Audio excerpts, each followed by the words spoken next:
tal? Muy buenas noches. Bienvenidos sean a nuestra segunda sesión de este mes del Colegio de Otorrinolaringología y Cirugía de Cabeza y Cuello Pediátricas de México, COPEME. Yo soy la doctora Noria Boronat, presidente actual del colegio, y es un gusto, como siempre, estar presentando nuestra sesión y nuestro coordinador del día de hoy, que en esta ocasión es la doctora Andrea Orozco Sánchez. La doctora nos ha acompañado en varias ocasiones ya en estas sesiones. Es un miembro entusiasta de COPEME, le agradecemos muchísimo su participación y su disposición, y me voy a permitir presentar un breve resumen curricular de ella. La doctora es egresada de otorrinolaringología y cirugía de cabeza y cuello del del Centro Médico Nacional de La Raza. También cursó una alta especialidad en laringología y fonocirugía, avalada por la UNAM, con sede en en el Centro Médico Nacional 20 de Noviembre. Cuenta con varias publicaciones y capítulos de libros, y actualmente tiene su práctica privada en la Ciudad de México y labora como médico adscrito en el Hospital Infantil de México. Es parte del servicio de otorrinolaringología pediátrica. Es un gusto siempre presentarla. La sesión del día de hoy va a versar sobre la influenza y el papel del otorrinolaringólogo, y será, pues, como siempre, magistralmente expuesta por el doctor Carlos de la Torre, quien también es miembro de nuestro colegio, y a quien la doctora Andrea nos va a hacer el favor de presentar. Me despido no sin antes agradecerles a ustedes su presencia en esta sesión y agradecer a los laboratorios Chinoín por su apoyo en todas nuestras actividades académicas. Es un gusto y un placer contar con su amistad y su invaluable patrocinio, como siempre. Mil gracias. Otra cosa que les quiero comentar antes de retirarme es que les recuerdo que estas sesiones se graban y están disponibles para todo el que las quiera ver de manera gratuita en la página de copeme.com. También esta página tiene contenidos muy interesantes, y por si quieren echarle un ojo, como dicen por ahí. Y bueno, también les suplico por favor que se registren como socios con nosotros para que cuenten con los beneficios de los puntos para la recertificación de tanto de los consejos de pediatría, de medicina general y por supuesto de otorrinolaringología.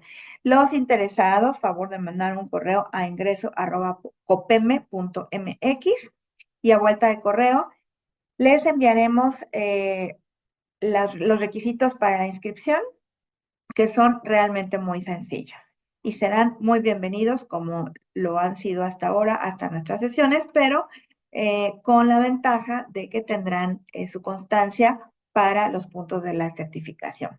Y bueno, sin más preámbulos, les cedo la palabra a la doctora Andrea. Muchísimas gracias y nos vemos en la sesión de preguntas y respuestas. Hasta luego.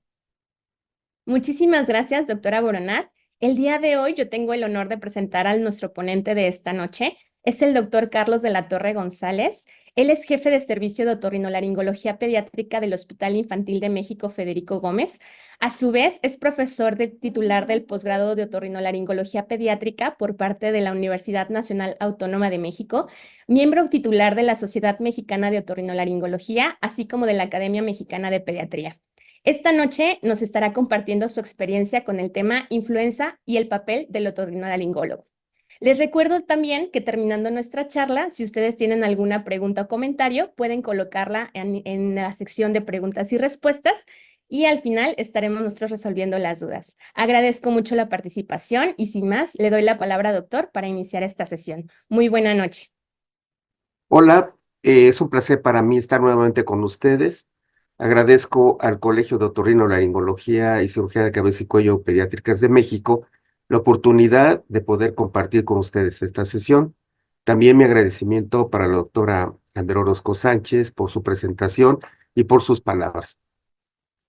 Vamos a tratar un tema en esta ocasión que reviste mucha importancia para todos aquellos que nos dedicamos a las vías respiratorias y particularmente a la población pediátrica, como es la influenza. La influenza es un tema de actualidad y nos remonta a pensar en las enfermedades respiratorias y el impacto que tienen en nuestra práctica cotidiana, así como en las instituciones donde algunos de nosotros laboramos. Nuestra agenda el día de hoy va a ser esta y vamos a comenzar por definir la carga de la enfermedad de las vías respiratorias y en particular de las infecciones. Sabemos nosotros que las infecciones de las vías aéreas superiores son de las enfermedades más comunes y constituyen un problema de salud pública. Todos nosotros estamos de acuerdo y estamos ciertos de que estas infecciones son causadas principalmente por virus. Ocasionalmente puede haber una coinfección bacteriana, pero en su inmensa mayoría son iniciadas por procesos virales. Existen algunos estudios como este que muestra acá sobre la carga global de enfermedades, lesiones y factores de riesgo, en donde se llevó a cabo una serie de investigaciones que abarcó diferentes regiones geográficas, países y territorios en la década del 1990 hasta el 2019. En esta información que se recabó en este grupo de estudio a nivel mundial, entonces nos demuestra que las infecciones de vías aéreas superiores alcanzaron casi el 45% de las causas y esto pues obviamente nos pone en alerta para pensar que son más frecuentes a veces de lo que uno podría suponer. Aquí también en este estudio se puede observar las tasas de incidencia, mortalidad y los años de vida ajustados por discapacidad. En esta gráfica que está en el extremo superior izquierdo, vemos cómo la tasa de incidencia por cada 100,000 se va disminuyendo conforme pasa la edad. Vemos que la mayor incidencia está en los menores de 5 años, tanto para niños como para niñas. Asimismo, la tasa de mortalidad por 100,000, vemos que tiene dos extremos donde existe una mayor tasa, que son en los menores de 5 años y en los mayores de 80 años. El estudio nos demuestra que en el caso de los niños menores de 5 años, se presentó esta tasa de mortalidad sobre todo en aquellos países con un índice sociodemográfico bajo. En cambio, la mortalidad en los adultos mayores se observó fundamentalmente en los países que tienen ingresos medios o altos. Y finalmente tenemos los años de vida ajustados por discapacidad en el extremo inferior izquierdo, donde podemos ver cómo la mayor tasa pues, se observa en los menores de 5 años y después se mantiene casi por igual hasta la década de los 80. Existe un esquema de estacionalidad de la prevalencia de los virus respiratorios en regiones templadas. Vemos aquí, por ejemplo, los virus invernales, que son fundamentalmente tres, que son el virus de la influenza, el coronavirus y el virus sincicial respiratorio. Se llama así virus invernales porque afectan fundamentalmente estas épocas de finales del otoño, principios y el invierno. Y aquí lo podemos ver claramente que abarca desde noviembre hasta abril para el virus de la influenza y el coronavirus un poquito más adelante, también concluyendo en abril, y el virus sincicial respiratorio de noviembre a abril. Entonces, si vemos en este análisis, el virus de la influenza, pues prácticamente ahorita es donde tiene su mayor pico, es decir, estamos en la época de febrero y todavía nos falta marzo y abril. Existe también la presencia de otros virus respiratorios, como son el caso de los virus de todo el año, en donde se encuentran los adenovirus y los bocavirus. Y también tenemos los virus tipo específico, como son los virus para influenza, que si bien es cierto que están en todo el año, tienen temporadas de mayor prevalencia, como son, por ejemplo, junio, agosto a noviembre y finalmente de febrero a mayo. Existen los que se conocen virus primaverales, como son el metaneumovirus, y los virus de primavera y de otoño, de primavera-otoño, como son los rinovirus. Tanto los metaneumovirus como los rinovirus, todo el año los podemos tener presentes. Por eso podemos tener pacientes que tienen infecciones respiratorias virales en cualquier época del año y pueden ser ya sea por rinovirus o metaneumovirus. Y existen otros virus que son los virus de verano, en los que se incluyen los enterovirus no rinovirus, que están prácticamente de junio hasta noviembre. Entonces, este panorama de temporalidad de los virus respiratorios en regiones templadas nos permite orientar y explicarnos por qué existen cierto aumento en las tasas de infecciones respiratorias, pues dependiendo obviamente de la época del año. La transmisión de los virus respiratorios se empezó a conocer con más detalle a raíz de la pasada epidemia del COVID, aunque todavía existen casos que se reportan, pero su mayor auge en el 2019, el 2020, permitió que se hicieran muchas investigaciones respecto al modo de transmisión de estas infecciones respiratorias. Y entonces se habla de los aerosoles y de las gotículas.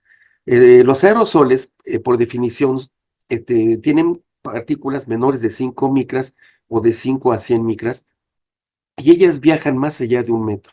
Es precisamente este tamaño de partícula tan fina que permite que pueda flotar la partícula por el ambiente y permanecer allí durante horas, y esto hace que la persona infectada pueda transmitir al huésped susceptible estas aerosoles.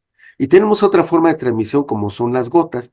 Las gotas son partículas mucho más grandes, miden más de 100 micras, y es ese peso tan grande que hace que caigan precisamente a menos de 1 metro y caigan al suelo o en las superficies contaminadas. De tal forma que la transmisión de la persona infectada al huésped potencial pues requeriría que tuviéramos un contacto mucho más estrecho para dar posibilidad de que el aerosol tuviera contacto con las vías respiratorias del huésped potencial.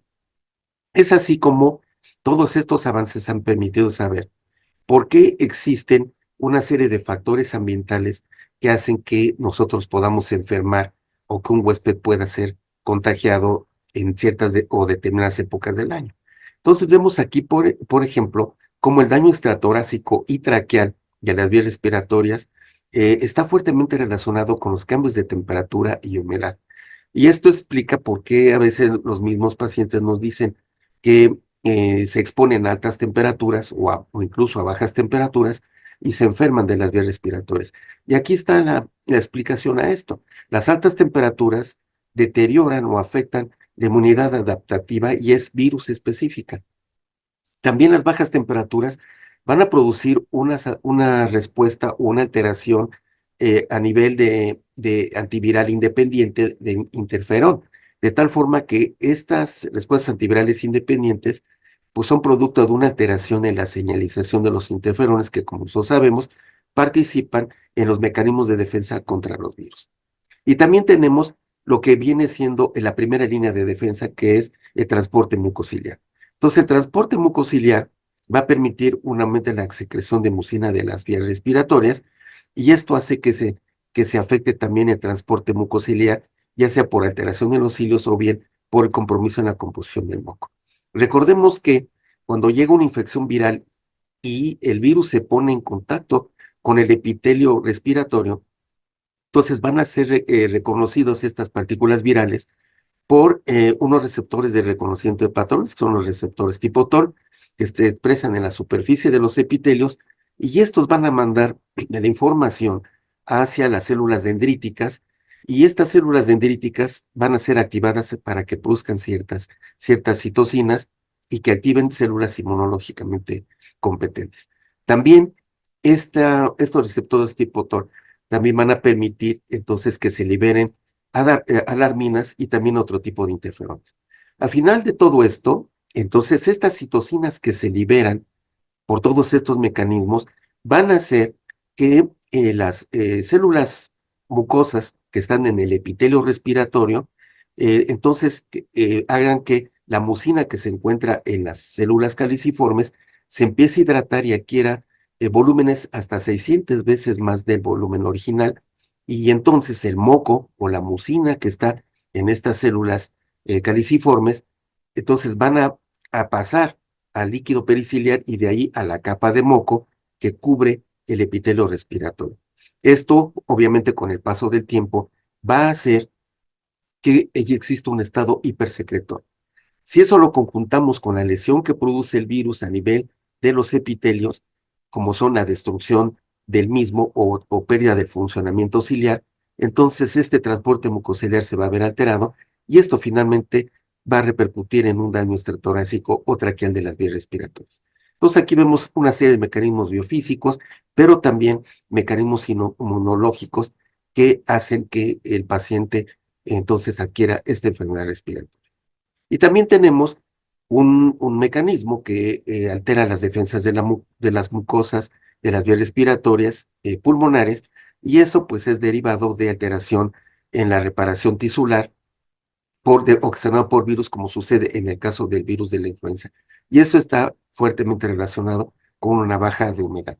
Entonces, es así como nosotros tenemos estos mecanismos que van a producir estos aumentos en la prevalencia de infecciones de tipo viral en ciertas épocas del año prevalentemente. Entonces, estas infecciones respiratorias en la época invernal han sido también objeto de estudios y también sobre los hábitos de prescripción. Aquí les muestro este trabajo que fue publicado en la Gaceta Médica de México hace poco tiempo y en donde se llevó a cabo un análisis o búsqueda de los virus en infecciones respiratorias en un hospital particular en el norte del país. Entonces se tomaron 174 pacientes a los cuales se les hizo PCR para infección respiratoria. Ustedes pueden ver aquí la frecuencia de los virus aislados, como son el sincicial respiratorio, los rinovirus y enterovirus, influenza A, influenza B y coronavirus fundamentalmente.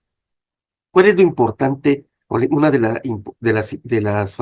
los aspectos más relevantes del trabajo? A pesar de que se demostró que la gran mayoría de estos aislamientos eran por virus, ustedes pueden ver que casi el 40% de los pacientes recibieron antibiótico. Otros recibieron antibiótico más antiviral. Otro porcentaje menor al 15% recibió antiviral puro y casi el 20% requiere un manejo sintomático. Entonces uno se puede preguntar que si un clínico cuenta con las herramientas para hacer un aislamiento altamente específico, como es el caso de PCR en un panel viral, y tiene un resultado que le arroja cierto tipo de virus, ¿por qué sigue el hábito prescriptor de antibióticos? O bien incluso a veces combinándolo con antivirales.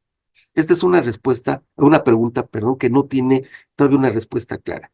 Quizá derive de la desconfianza que se tiene todavía en los análisis de laboratorio o muchas veces con el objeto de protegernos desde un punto de vista quizá médico-legal o bien para evitar, entre comillas, que exista una infección bacteriana secundaria, cosa que no sucede.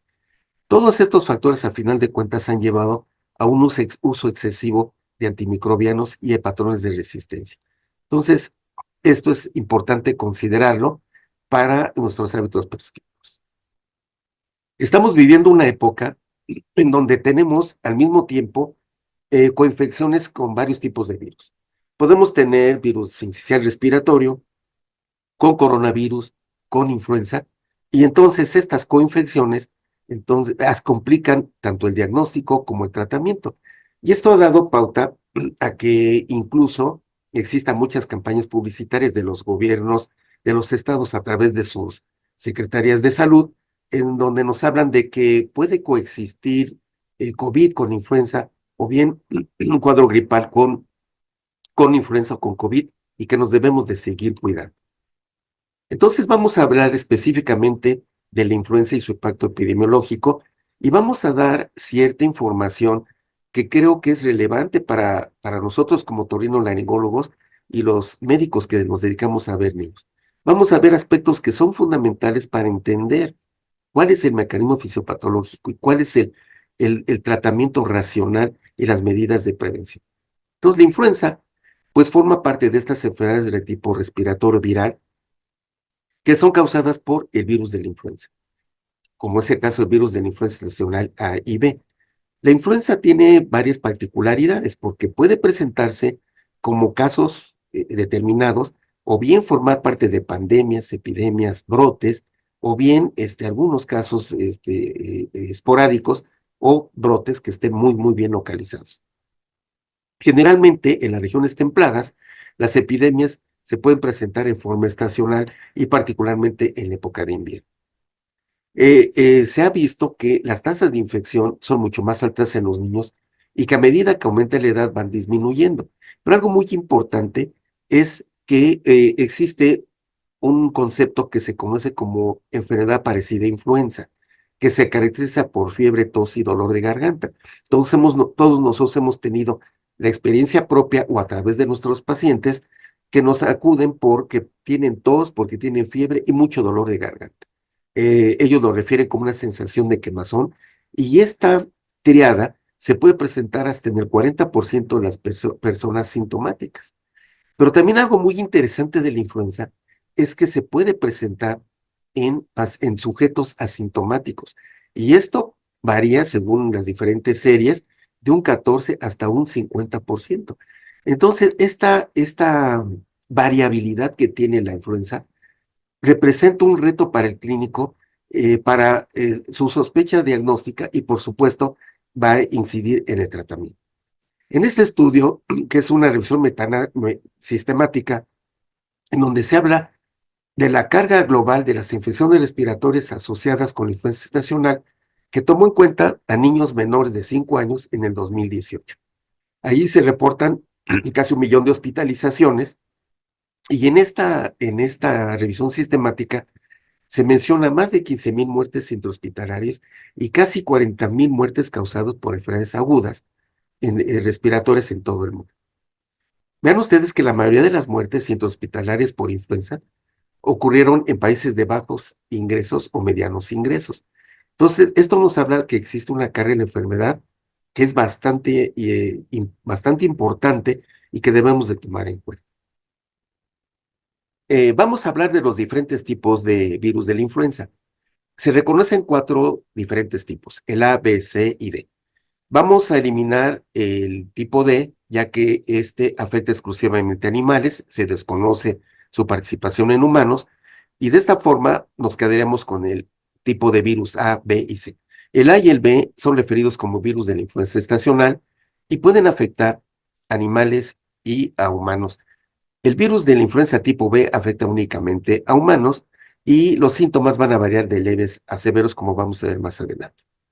El virus de la influenza tipo A es subdividido en dos tipos, dependiendo de la glucoproteína de superficie, es decir, la neuroaminidasa y la hemaglutinina, y el virus tipo B no se subdivide en subtipos, sino que esto se asocia a 2 linajes, que es el linaje Victoria y el linaje Yamagata. Aquí tenemos la composición de un virus de la influenza.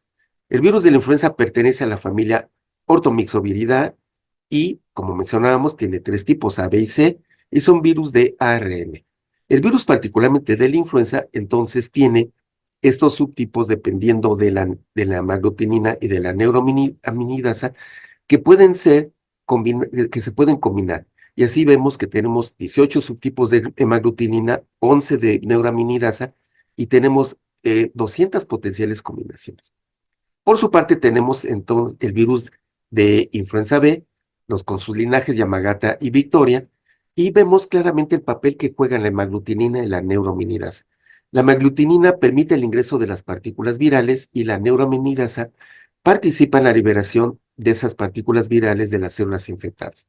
Esto va a tener importancia porque dentro del tratamiento hay inhibidores de la neuroaminidasa, es decir, que van a inhibir la liberación de partículas virales de las células infectadas.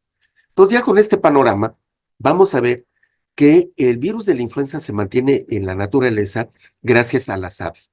Pero existen también cepas o subtipos de virus de la influenza que son cepas específicas para ciertos animales y particularmente en el humano, los subtipos pertenecen al H1, H2 y hacia H3. Entonces, el virus de la influenza infecta a diferentes especies, obviamente dependiendo de la afinidad que tengan estos subtipos de hemaglutinina por los receptores que tenga el huésped.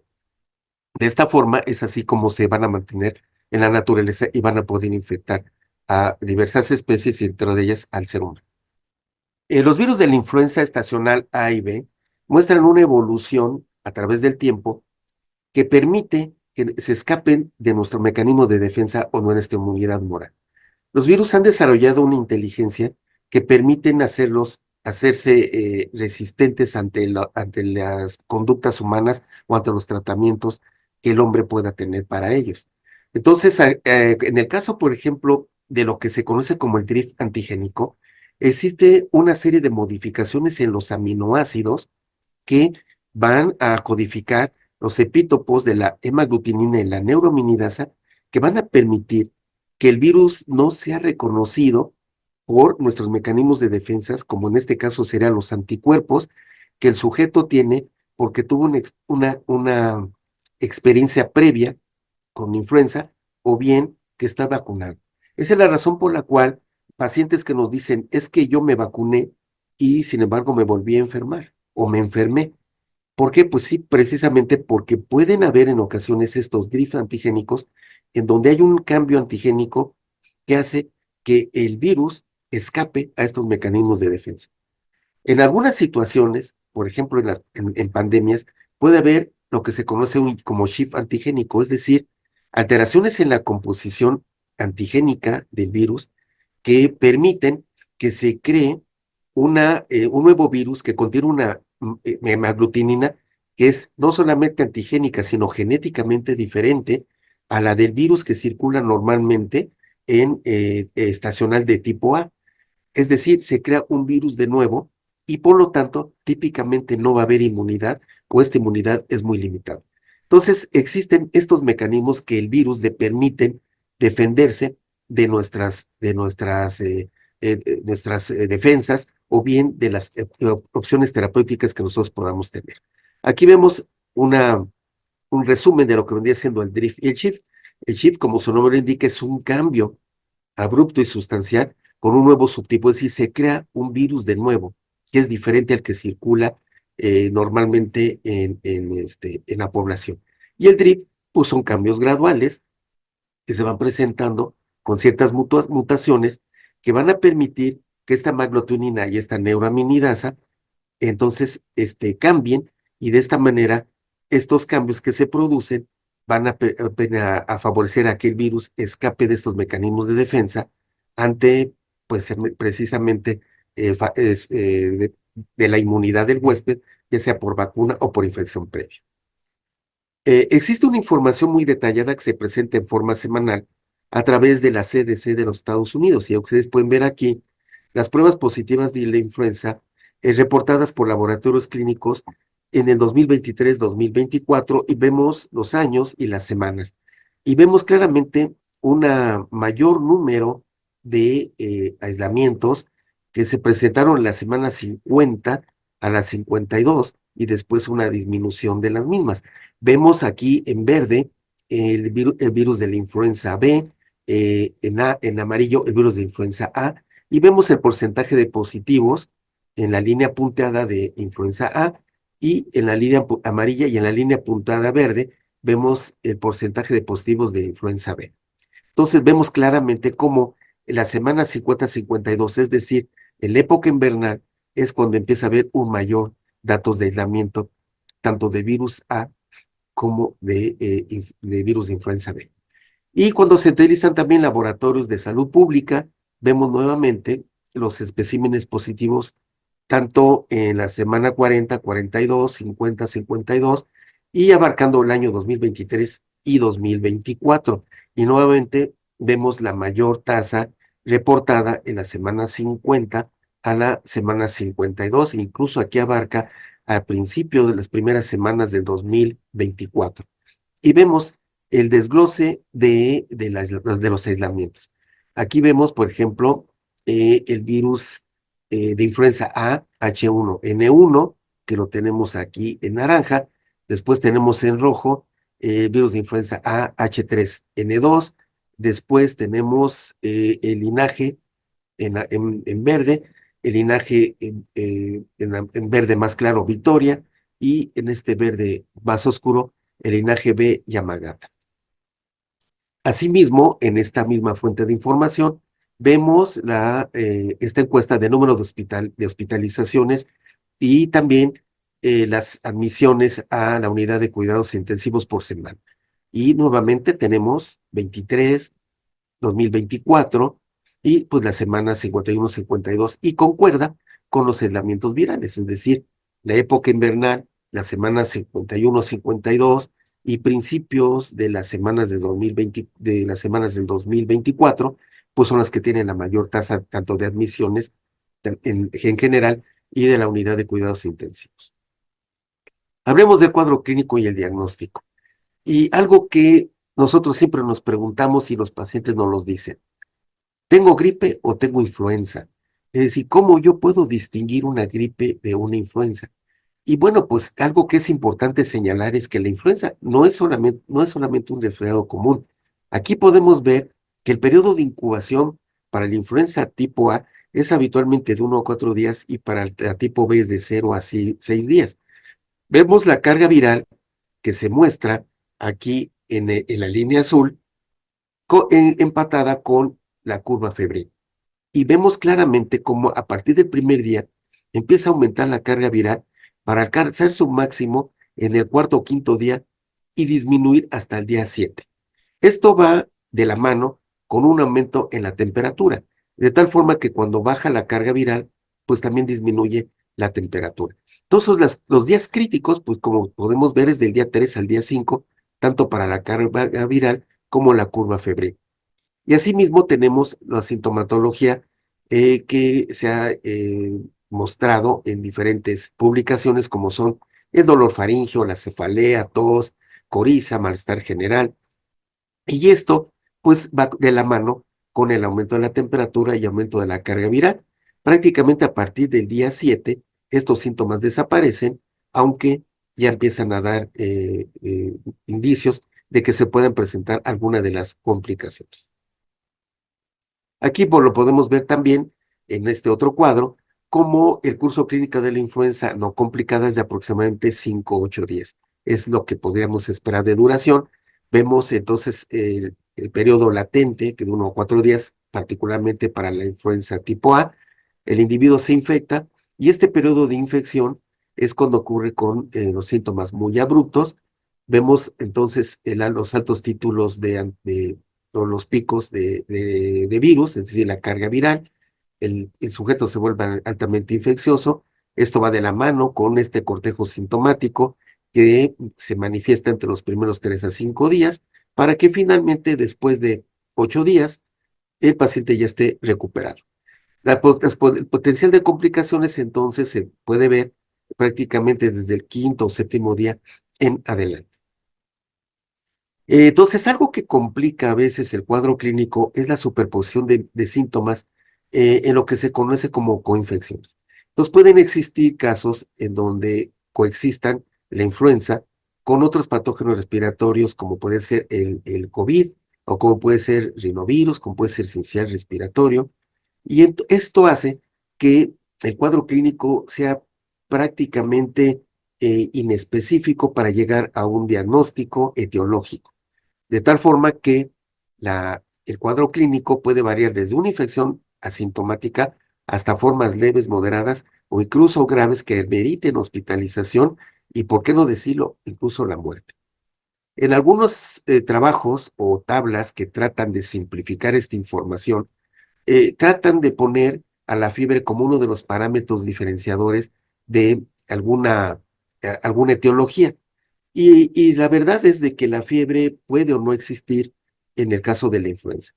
Este cuadro es interesante porque es un estudio que se hizo en Finlandia con neumonía y otras infecciones en más de 4,000 niños, en donde se les aisló el agente viral en cada uno de ellos. Y vemos, por ejemplo, los padecimientos como son la neumonía, otitis media, bronquiolitis, sibilancia y la presencia de fiebre. Y vemos, por ejemplo, en el caso, por ejemplo, de los rinovirus, sincicial respiratorio, adenovirus para influenza y, por supuesto, influenza A e influenza B. Y vemos que el parámetro de fiebre se presenta en más del 89% de los casos en la influenza B y en la influenza A en el 94% de los casos. Entonces, y vemos aquí, por ejemplo, el caso de otitis media, los virus más frecuentemente aislados, que fue el sincicial respiratorio, luego el parainfluenza, e incluso el virus parainfluenza y parainfluenza 3 y el virus de la influenza. Y así sucesivamente en el caso de las neumonías o sibilancias o bronquiolitis. Entonces, como mencionaba yo, pues ha habido la tendencia de facilitarle al clínico el diagnóstico a través de una serie de síntomas que permitieran sugerir la posible etiología de este cuadro respiratorio de las vías aéreas superiores. Sin embargo, pues no son específicas, porque si ustedes analizan estos datos como tos, dolor de garganta, rinorrea, o dolor muscular, fatiga, o dolores de cabeza, pues se presentan también en el COVID y pueden presentarse en otras infecciones por sincicial respiratorio o por rinovirus. Entonces, esto de que en el caso de la influenza se pueden presentar síntomas abruptos, con tos seca, dolor de garganta y secreción nasal, pues no son patognomónicos. Una de las cosas que sí llama la atención, y eso está descrito, es que la tos es un síntoma que tarda mucho en resolverse. A veces puede durar 2 o 3 semanas y es algo que a los enfermos les molesta muchísimo porque ya desaparecieron todos los síntomas y el motivo de consulta habitualmente es por tos que no cede ante ninguna medida terapéutica.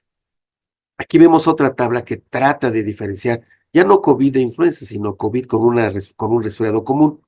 Y nos menciona, por ejemplo, que la fiebre, el dolor de cabeza, el cansancio, las mialgias y la postración, pues son más intensos, ¿verdad? En el caso de la influenza y no tanto en el caso de la gripe, a diferencia del estornudo, congestión nasal, dolor de garganta y tos, que pudieran ser mucho más prevalentes en la gripe y no en la influenza. Sin embargo, pues esto no es fácil de poderlo llevar a la práctica. Nuevamente, un comparativo de COVID contra influenza y vemos claramente cómo se superponen síntomas como son la fiebre, el dolor de cabeza, el cansancio, la tos, y pues como que se deja ciertos síntomas como más particulares del COVID o la influenza, como resequedad de garganta o pérdida de olfato, alteraciones del gusto. Esto de la anosmia y las alteraciones en el gusto, esto sí se ha visto prácticamente en el COVID y no en el caso de la influenza. Y esto sí podría ser un dato que orientara más hacia esta primera posibilidad. ¿Qué pasa cuando una persona en una casa o en un domicilio presenta influenza? Bueno, pues una vez que alguien se infecta de influenza en el núcleo familiar, lo más probable es que exista un contagio a los demás miembros de la familia. Y esto puede ser hasta en el 40% de las ocasiones. Pero hay situaciones en donde hay un retraso porque los individuos que están en contacto con el caso índice en ocasiones no presentan síntomas, sino hasta tiempo después. Y a veces tarda 3 días o 4 días en que el sujeto que estuvo en contacto con el caso índice es cuando empieza a tener los síntomas de infección. Y eso pues es más notorio, por ejemplo, a menor edad, en donde existe una mayor susceptibilidad. Entonces es muy conocido que todos nuestros enfermos nos dicen, entró la gripe a la casa y hasta que no barre con todos prácticamente. Entonces el diagnóstico clínico de influenza a menudo es inexacto. ¿Por qué? Pues porque existe una superposición de síntomas que hace que no exista un cuadro clínico patognomónico sugestivo. Entonces se habla, por ejemplo, de que si existe fiebre, tos y cefalea o irritabilidad en niños menores de 2 años, asociado a todos estos síntomas que ustedes pueden ver acá, que nos hablan de un ataque al estado general, pues probablemente estemos ante un caso de influenza. ¿Cuál es la conducta que se debe de seguir ante un paciente que tiene una infección respiratoria aguda? Y esto lo quiero poner específicamente para nuestros médicos de primer contacto que nos escuchan para que llevemos este flujograma de las medidas que se deben de realizar. Entonces, el paciente tiene una infección respiratoria aguda y el primer contacto que esté en el centro de salud o la enfermera debe de buscar los signos vitales y los datos de alarma. Es básico tener entonces la saturación de oxígeno, la frecuencia cardíaca, por supuesto la tensión arterial y la temperatura. Es importante entonces tener cuidados de protección personal, el uso de cubrebocas, higiene de manos o etiqueta respiratoria. Actualmente ya se ha dejado de usar el cubrebocas o bien estos equipos de protección personal o por lo menos estas medidas como son la protección de etiqueta de estornudar con el antebrazo o protegerse, ¿cómo se llama? Proteger al sujeto que esté frente a nosotros, no expeliendo gotas o aerosoles. Todas estas medidas ya se han casi abandonado, pero esto hace que sigan existiendo mayores y mayores casos de enfermedades respiratorias por contagio. Entonces debemos de continuar con estas medidas de protección. La higiene de manos con alcohol gel o lavado de manos con agua, jabón antiséptico, con epidemia o sin pandemia o como queramos llamarle, no deben de dejarse de practicar. Nosotros manejamos vías respiratorias y COVID o no COVID, influenza o no influenza, siempre debemos de tener estas medidas de protección. Recordemos que el cubrebocas desechable tiene una vida útil de 1 hora y el quirúrgico hasta 8 horas. Entonces, tenemos que estar renovando nuestro equipo de protección. Ahora, tenemos este otro escenario en donde tenemos un paciente con infección respiratoria aguda, acude al primer contacto al centro de salud con el médico o la enfermera, tiene su equipo de protección personal y vemos entonces que tenemos que tomar en cuenta la frecuencia respiratoria, la tensión arterial y la saturación. Entonces, si nosotros vemos que existe una frecuencia cardíaca de más de 100 o una frecuencia respiratoria de más de 40, dependiendo de la edad, o una saturación de oxígeno de menor de 90, y datos del alarma como cianosis o múltiples accesorios, entonces se debe de referir a una unidad hospitalaria. Si no existen estos datos de alarma, entonces valorar si el paciente tiene grupos de riesgo de complicaciones graves, como son el caso de obesidad, enfermedades cardiopulmonares, diabetes, hipertensión, inmunocompromiso, etcétera. ¿Cuáles son los datos del alarma de referencia al hospital? Pues todos estos datos, es decir, niños, por ejemplo, que tengan rechazo a la vía oral, que estén deshidratados, que estén hipoxémicos o con disnea, con uso de músculos accesorios o disociación tóraco-abdominal, con fiebre más de 39 grados o irritabilidad, o bien que su estado de despierto se vea alterado, inmediatamente debe de ser referido a un hospital. ¿Cómo se hace el diagnóstico a través de las pruebas? Bueno, existe la costumbre, o por lo menos la práctica, de que ante la sospecha clínica de una infección respiratoria, llámese COVID o llámese influenza, entonces se hagan pruebas. Las pruebas van a permitir el aislamiento del virus a través de varias técnicas, que pueden ser a través de hisopos nasales, hisopos faringeos, o bien utilizando lavados nasales, o combinando diversas técnicas como son hisopos en nariz, en faringe, o incluso en el esputo. Hay que recordar que todos este tipo de pruebas van a tener una sensibilidad y una especificidad variable. De tal forma que las pruebas rápidas, en el caso particular de la influenza, no permiten descartar o apoyar el diagnóstico porque la sensibilidad que tienen varía entre un 40 y 80%, aunque su especificidad es muy alta. Esto significa que si yo tengo un paciente con un cuadro clínico sugestivo, pero yo hago una prueba rápida y la prueba rápida es negativa, no me descarta la posibilidad que en realidad ese sujeto tenga influenza. Y esto ha llevado a que las guías de práctica clínica y la literatura nos digan que no es recomendable su uso y que no debemos de basar nuestro quehacer terapéutico en el resultado de una prueba. Ahora, si nosotros tenemos la posibilidad económica o de equipo para hacer pruebas moleculares como son de PCR, pues bueno, esto nos daría una mayor sensibilidad, una mayor especificidad. Sin embargo, hay que sopesar el alto costo y la baja disponibilidad que se tiene de estos equipos para que los podamos usar en una práctica rutinaria, como puede ser en un primer contacto o en un consultorio, e incluso en hospitales de tercer nivel como parte de un panel viral. Aquí en esta tabla vamos a ver cuáles son las sensibilidades y especificidades de los diferentes tipos de prueba que existen en el mercado. Entonces tenemos una prueba de antígeno rápida que se realiza en unos 10 o 15 minutos, que tiene la ventaja entonces de que nos puede detectar el virus de influenza A y influenza B, y pues bueno, pues esto nos permite también que cuando se usan pruebas multiplex se pueda distinguir entre COVID y de influenza A o influenza B. ¿Cuál es su sensibilidad y especificidad? Ya lo mencionábamos, la sensibilidad puede ser baja, como de menos de 50%, y lo más que podemos conseguir es de un 80%. Pero sí tiene alta especificidad. Esto es que si una prueba rápida sale positiva, pues estamos ya ante un caso de positividad. Tenemos otras pruebas que son más sensibles y más específicas, como son los ensayos moleculares rápidos. Esos se pueden tardar hasta 40 minutos y tienen una sensibilidad de más del 95% y la especificidad de casi el 100%. Y al igual que las anteriores, nos permiten discriminar una infección por influenza A de influenza B y también, por supuesto, distinguir influenza de COVID, y esto pues va a ser obviamente de muchísima utilidad.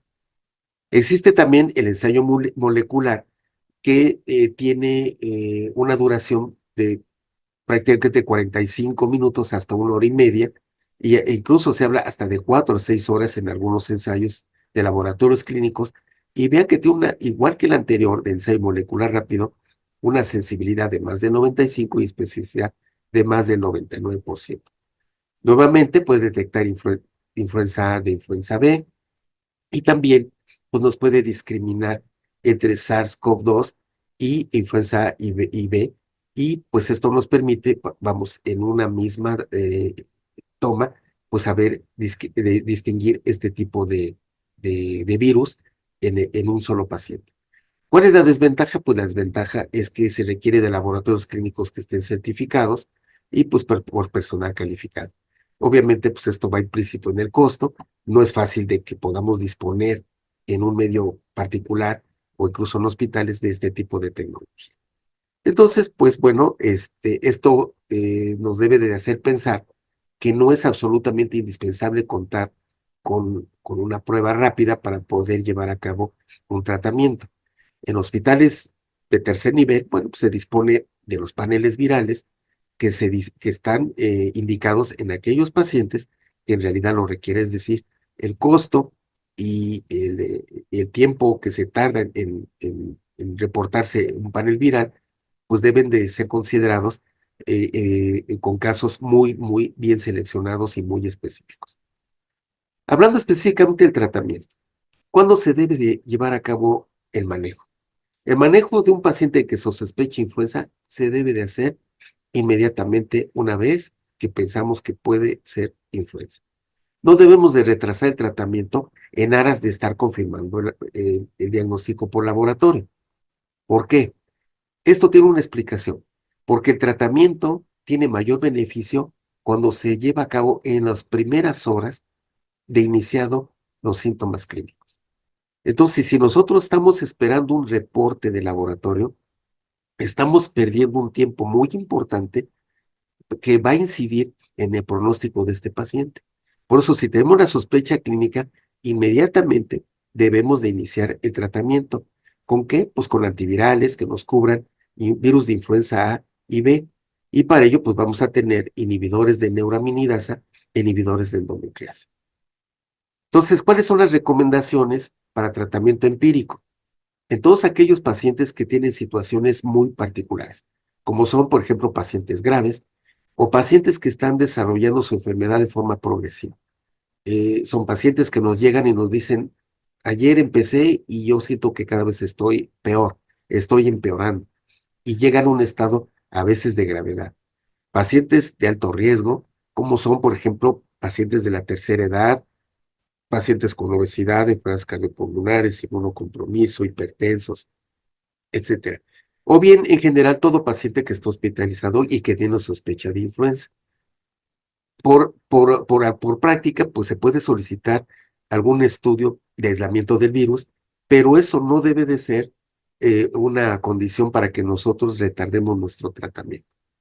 Ahora, la Academia Americana de Pediatría nos pone dos abordajes. Uno, ofrecer, y otro, considerar el tratamiento en los niños. ¿Cuándo se ofrece el tratamiento? En los pacientes hospitalizados que tienen el diagnóstico presuntivo de influenza, ya sea con enfermedad grave, complicada o progresiva, o bien cuando tengan presunta influenza de cualquier gravedad, es decir, puede ser una presunta influenza con datos clínicos leves, moderados o severos, o bien en grupos de alto riesgo de complicaciones. En ese caso se ofrece el tratamiento. ¿Y en qué caso se considera el tratamiento? Tan pronto como sea posible. Cualquier niño con presunta influenza. Entonces, si nosotros tenemos la sospecha de que ese niño puede tener influenza, inmediatamente hay que dar el tratamiento. Y así también en aquellos sujetos que tienen contacto o tuvieron contacto en menos de 6 meses, o una enfermedad que predisponga a enfermedad grave o complicada. Dicho esto, existe también una serie de recomendaciones que yo considero que resumen lo que ya se había estipulado por la Academia Americana de Pediatría y por otro tipo de organismos. Y esto viene plasmado en la Carta Médica de Fármacos y Terapéutica. Y aquí está publicada en 2023-2024 y voy a detenerme en cada uno de esos apartados que son la parte medular para el manejo. Primero, el tratamiento antiviral debe iniciarse lo antes posible. Ya mencionábamos que esto tiene implicaciones pronósticas. Se debe de realizar en las primeras 48 horas desde el inicio de los síntomas. Punto número 2. Entonces, el tratamiento se recomienda en pacientes con influenza presunta, es decir, presunción de influenza. No necesariamente tenemos que contar con el aislamiento. Entonces, si lo tenemos confirmado, perfecto, pero si no, el hecho de tener la presunción diagnóstica nos faculta a dar un tratamiento. También, en el casos de pacientes hospitalizados o que tienen enfermedad grave, complicada o progresiva, o que tengan riesgo de complicaciones, en este caso, incluso si es después de 48 horas de haber iniciado los síntomas de la enfermedad. Y tercero, para pacientes ambulatorios sintomáticos, sanos con influenza presunta o confirmada. Entonces vemos cómo el paciente ambulatorio que manejamos en consultorio, que tiene una influenza confirmada por laboratorio o bien con diagnóstico presuncional, debe de recibir el tratamiento de antivirales. O bien en aquel que tiene confirmación o presunción de influenza, pero que está hospitalizado. De tal forma que se ha visto que se debe de utilizar en las primeras 48 horas posteriores a la aparición de la enfermedad.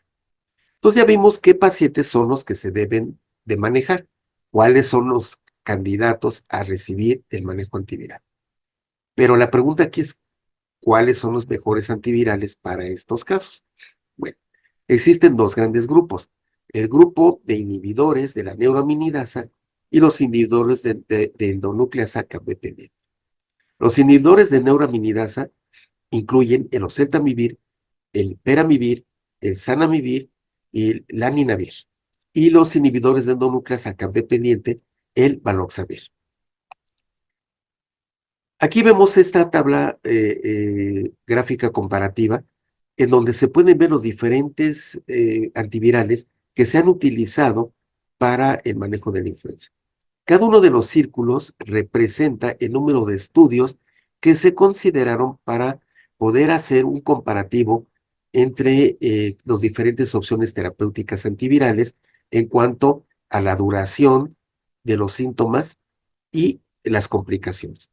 Y podemos ver aquí que hablando del parámetro de la duración de los síntomas a raíz del tratamiento antiviral, vemos entonces acá el número de estudios que hay con placebo, el número de estudios con oseltamivir, valoxavir, oseltamivir, pero a diferentes dosis, zanamivir y peramivir y con dosis diferentes. Podemos apreciar entonces que el mayor número de estudios está con placebo y con oseltamivir a 75 miligramos. Las rayas representan el número de sujetos y vemos entonces que el mayor porcentaje de pacientes lo ocupan los estudios con oseltamivir. Entonces, lo que se ha podido demostrar cuando se hacen estudios comparativos de inhibidores de neuraminidasa con inhibidores de endonucleasa es que todos estos antivirales reducen el tiempo para aliviar los síntomas de la influenza. El zanamivir probablemente tenga una mayor reducción en cuanto al tiempo de los síntomas de la influenza. Sin embargo, podemos decir que todos estos antivirales, en forma general, reducen el tiempo de los síntomas de la influenza. Y en cuanto a las complicaciones, nuevamente vemos aquí los antivirales que yo mencionaba, y se ha podido demostrar que las tasas de complicaciones disminuyen un poco en un porcentaje menor en el caso, por ejemplo, del valoxavir. Entonces, todo esto nos lleva a pensar que los antivirales de que disponemos actualmente, pues son eficaces, tanto para reducir el tiempo de los síntomas como para disminuir la tasa de complicaciones.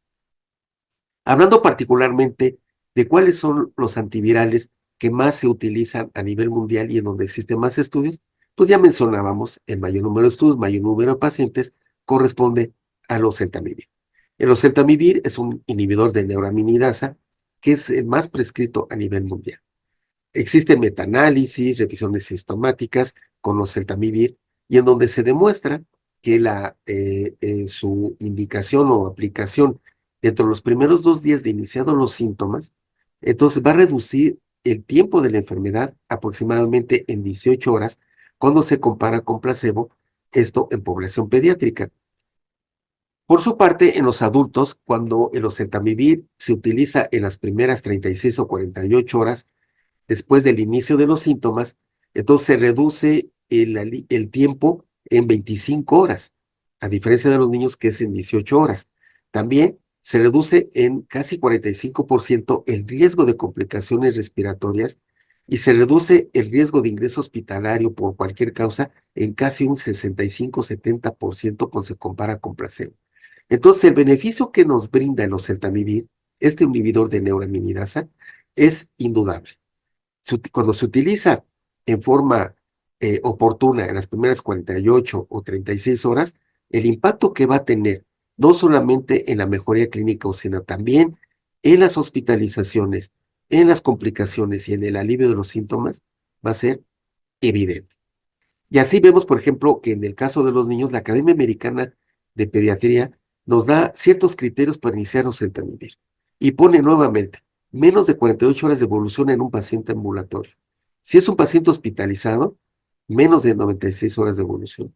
Esto es, que aunque ya hayan pasado 2 días desde el inicio de los síntomas, se debe de aplicar el oseltamivir, ya sea que el paciente esté hospitalizado con o sin neumonía. Y así también, entonces así tenemos que el tratamiento y la quimioprofilaxis en niños con oseltamivir va a depender de la edad y por supuesto si lo queremos para tratamiento o para profilaxis. Si lo queremos para tratamiento va a ser por 5 días y si lo queremos para prevención de los contactos va a ser por 10 días. Y lo tenemos entonces aquí las dosis ponderales por kilo de peso en prematuros y de acuerdo a las semanas de edad gestacional. Vemos entonces que los recién nacidos a término de 0 a 8 meses se da a 3 miligramos por kilo dosis 2 veces al día para tratamiento y cuando son lactantes de 9 a 11 meses a 3.5 miligramos kilo dosis 2 veces al día y en los niños, ¿verdad? Que tienen menos de 15 kilos, 30 miligramos. Si tienen 15 a 23 kilos son 45 miligramos y 23 a 40, 60 miligramos. Más de 40 kilos prácticamente reciben la dosis del adulto, es decir, 75 miligramos 2 veces al día. Entonces, vean ustedes cómo desde el recién nacido se puede utilizar el oseltamivir por dosis ponderal y ya más adelante por kilos de peso, partiendo de la premisa de que de más de 40 kilos ya reciben dosis de 75 miligramos 2 veces al día. La profilaxis tiene también 75 miligramos en el caso de los adultos y de peso corporal de más de 40 kilos, pero una vez al día en vez de 2 y por una extensión de 10 días. Algo que ha preocupado a los médicos y particularmente a los infectólogos o bien aquellos que nos dedicamos al manejo de las infecciones respiratorias es el riesgo que se tiene con el uso de los medicamentos, particularmente antivirales o antibióticos, en cuanto a la generación de resistencia. Y la resistencia es un punto que pues permite a veces dudar de la utilización de ciertos medicamentos o fármacos, pues que ya tienen años en el mercado. Entonces es común que encontremos colegas que nos dicen, bueno, pues es que el oseltamivir, pues es un producto que ya tiene tiempo de estar en el mercado y muy probablemente ya sea resistente el virus de la influenza al oseltamivir. Entonces aquí les quiero presentar esta información que es de febrero 17 del 2024, en donde se ve una diferenciación entre los inhibidores de neuraminidasa y los inhibidores de endonucleasa, y particularmente con los oseltamivir, vemos cómo tenemos los virus examinados, la inhibición reducida y la inhibición altamente reducida. Y vemos, por ejemplo, para el virus AH1 y AH3, y el linaje B de Victoria, vemos cómo la tasa es inferior al 1%. Entonces, vean, inhibición altamente reducida, 0.1, 0.1 y 0. Y en el caso del Valoxavir, que es un inhibidor de endonucleasa, vemos la susceptibilidad reducida y también para el total de virus es 0.1, 0 y 0.2, muy similar a la que se ve con oseltamivir. De esta forma, vemos que en México y países de Norteamérica, particularmente Estados Unidos y Canadá, tienen un 0.1% en Canadá, 1% en Estados Unidos en el 17 y el 18, y vemos en México a través del 2010 al 2018, y vemos aquí el A, H1N1, H3N2 y el virus de influenza B, la sensibilidad y la resistencia. Y vemos entonces el año 2018-2019 y vemos claramente a H1N1, H3N2 con cero resistencia, cero resistencia, cero resistencia. Entonces, en términos generales podemos decir pues que no tenemos resistencia. De tal forma que el oseltamivir sigue siendo una opción aplicable para el manejo de la influenza estacional, ya que no contamos con resistencia al virus. Y también Medical Letter, pues entonces nos dice que más del 99% de las cepas del virus de la influenza que circulan a nivel mundial y que han sido analizados por la Organización Mundial de la Salud son susceptibles a inhibidores de neuraminidasa. Pues particularmente los que mencionamos, oseltamivir, zanamivir, etc. El Valoxivir, que es prácticamente un antiviral más reciente, entonces no se recomienda en pacientes que estén inmunocomprometidos debido a que puede existir el riesgo de aparición de resistencia. Entonces vemos aquí claramente cómo existen algunas diferencias en cuanto a la indicación de utilizar estos inhibidores de neuraminidasa o bien inhibidores de nucleasa. En el caso de embarazo y lactancia, los fármacos aprobados son el oseltamivir y el zanamivir. Estos han demostrado seguridad durante el embarazo, situación que no podemos decir, por ejemplo, del Valoxavir. El Valoxavir no tiene datos de seguridad en el embarazo. El oseltamivir entonces se puede utilizar en mujeres embarazadas y en aquellas que tienen las primeras 2 semanas después del parto o incluso en la lactancia. Entonces no tenemos esa preocupación en el caso que tengamos una mujer embarazada o en la lactancia. Repito, no existe información de mujeres embarazadas o pruebas de lactancia con el Valoxavir. Este es un trabajo muy interesante que está publicado en el Clinical Infectious Disease y es una revisión sistemática de ITSA, es decir, de la Sociedad Americana de Enfermedades Infecciosas, que habla sobre la eficacia y seguridad de los oseltamivir en niños y se ve en este metaanálisis de ensayos controlados algunas conclusiones muy interesantes. Aquí podemos ver claramente cómo, si bien es cierto que existe una heterogeneidad muy alta, pues podemos ver que existe un beneficio a favor del oseltamivir cuando se compara con el placebo.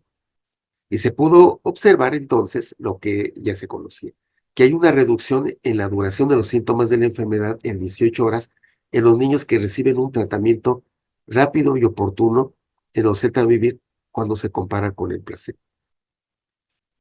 La influenza no está exenta de complicaciones. Ya vimos que a partir del 5.º día aproximadamente existe riesgo de complicaciones. Estas complicaciones se pueden presentar a muchos niveles. Pueden ser neurológicas, cardíacas, respiratorias, embarazo, musculoesquelética.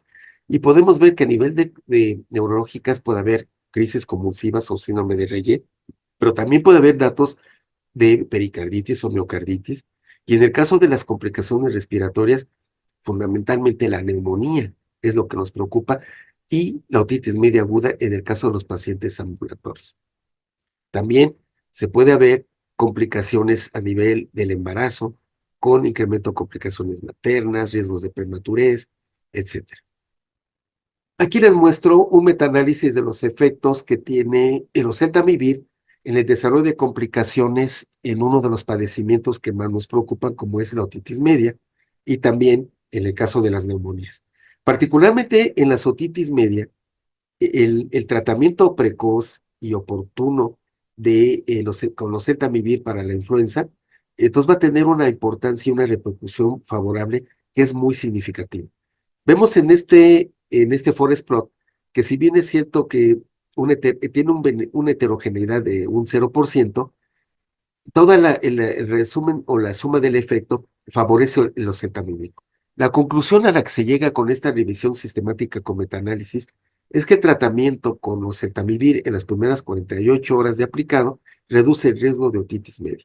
Y este riesgo puede ser tan alto como del 34% cuando se utiliza un análisis de intención a tratar.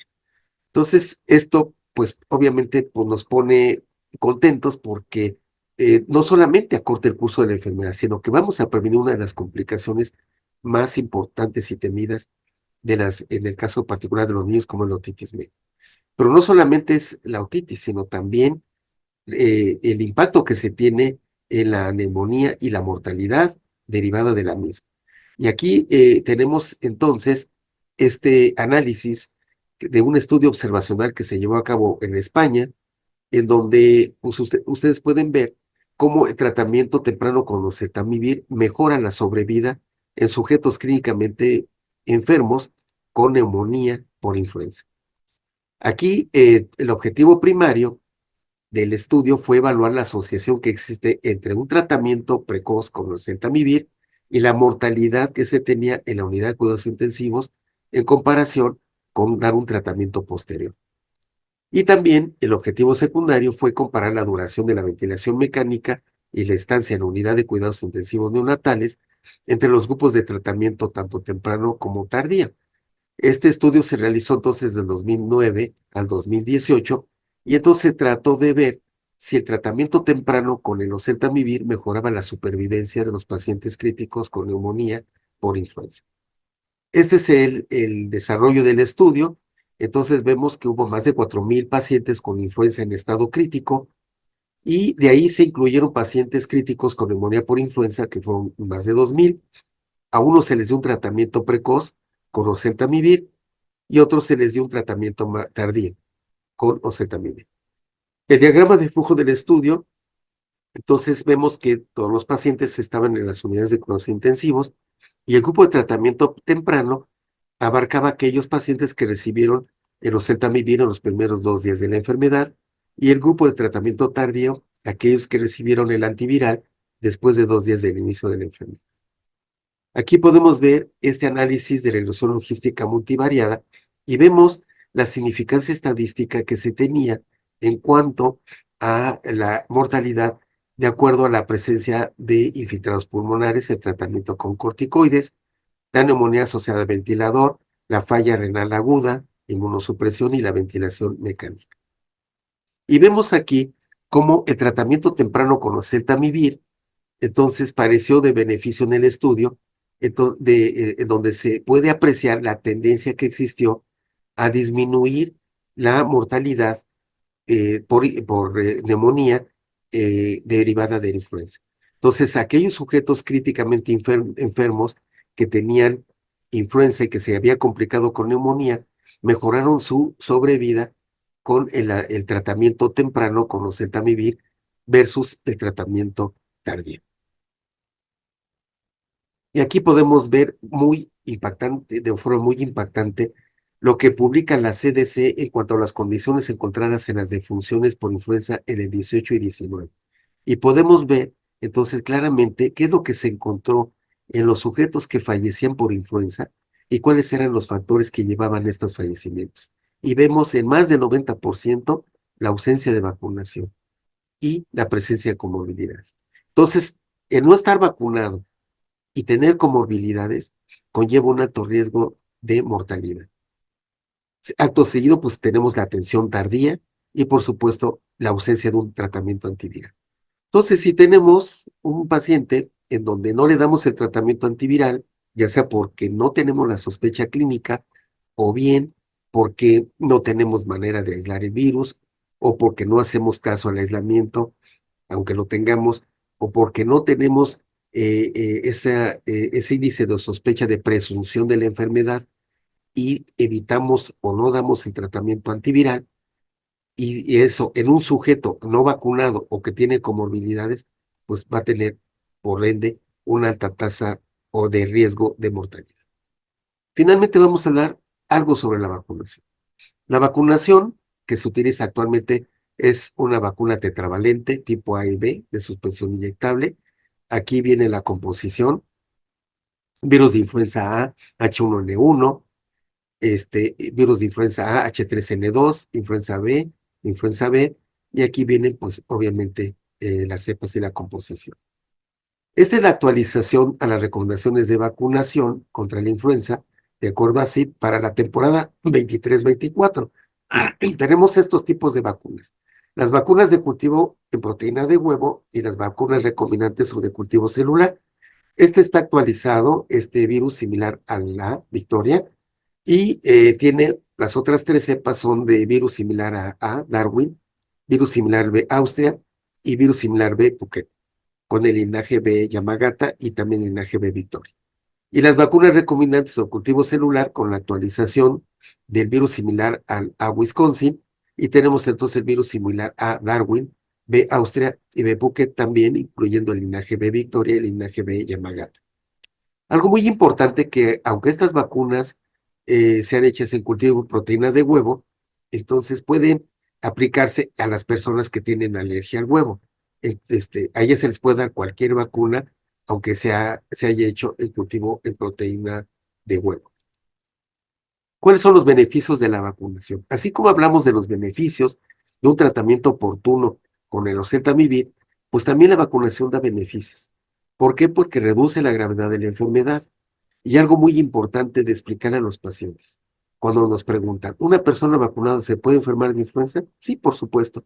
Ya explicábamos entonces que hay esos drifts en la composición antigénica, pues que hacen de que el virus se escape al sistema inmunológico del sujeto. De esta manera, aunque ya se tenga la experiencia por una infección previa de influenza, o bien existe el antecedente de vacunación, en donde ya tenemos ciertos anticuerpos, el virus es lo suficientemente inteligente para escapar precisamente del reconocimiento de estos anticuerpos y de la inmunidad humoral. De tal forma, pues, que una persona vacunada, pues sí se puede enfermar de influenza. Los sujetos vacunados, sin embargo, tienen más del 25% de menor riesgo de ingresar a una unidad de cuidados intensivos y casi un 40% de menor riesgo de morir versus los no vacunados. Hay mucha gente que es del club antivacunas y son muy escépticos a vacunarse. Y entonces dicen, no, pues si de todos modos me puedo enfermar. Hay que hacerles, este tipo de personas, hay que hacerles ver que el beneficio que da la vacunación, el hecho de tener menor riesgo de ir a parar a una unidad de cuidados intensivos y casi un 40% de menor riesgo de morirse, yo creo que son cifras suficientemente de peso como para justificar y sustentar la vacunación. También, hablando ya de casos no tan severos, podemos decir que la vacuna atenúa el curso de la enfermedad. Entonces, todos estos beneficios, pues debemos de explicar a los pacientes para que, pues, ellos se vacunen y, por supuesto, pues, sigan las indicaciones de los médicos. Finalmente, ¿cuáles son los mensajes para llevar a casa? Primero, las infecciones virales de las vías aéreas superiores son de la patología más común que ve un médico que atiende niños o un otorrinolaringólogo. La influenza puede tener muchas manifestaciones. Puede presentarse como casos aislados, como casos leves, moderados, graves. Puede llevar a un paciente a una unidad de cuidados intensivos e incluso puede llevar a situaciones de muerte. Puede formar parte de pandemias o bien de epidemias, de tal forma que la variabilidad que tiene el curso de la influenza, pues es muy amplio.